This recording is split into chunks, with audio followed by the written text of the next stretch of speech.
Le gars a juste un accident de voiture, et se réveille réincarné en chien. Des flashs de sa vie passée traversent son esprit. Fluke est complètement perdu. Qui est-il et où est-il? Un agent de la Fourrière débarque, et embarque la mère chien et tous ses frères. Fluke se fait attraper lui aussi. Au refuge, des images de sa femme remontent à la surface. Il est convaincu qu'elle fait partie de sa vie d'avant. Quand le gardien apporte la gamelle, Fluke saisit sa chance et se barre en courant. Le gardien le prend en chasse. Fluke file dans le couloir. Le sol vient d'être lavé à grande eau. Il glisse et tourne en rond complètement étourdi. Il choisit une direction au hasard et fonce. Mais le gardien le récupère.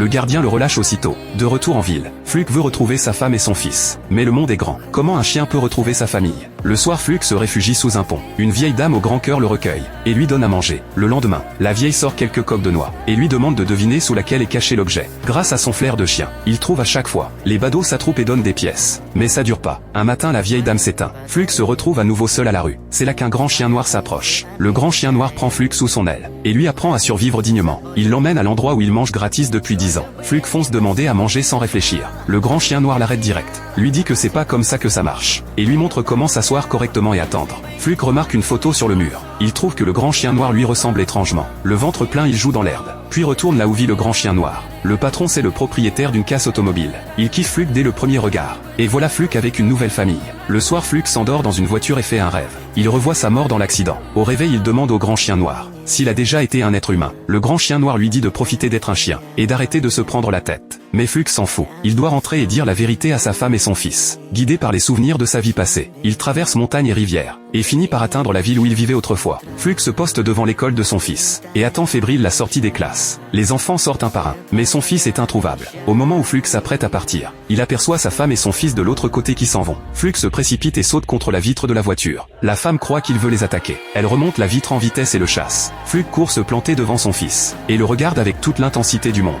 La femme l'ignore, et démarre sur les chapeaux de roue. Fluke lâche rien. Il court derrière la voiture jusqu'à la maison. Arrivé devant la porte, il aboie de toutes ses forces, pour supplier sa femme de le laisser entrer. Mais elle a peur que ce soit un chien enragé, et refuse d'ouvrir. Pendant le dîner, Fluke colle son museau à la fenêtre et regarde son fils. Le fils supplie sa mère de le garder. La femme, attendrie par ce regard, finit par ouvrir la porte, lui prépare quelque chose à manger. Et désormais Fluke veille sur eux chaque jour. Ils s'éclaboussent ensemble dans le jardin. C'est tout simple et c'est beau.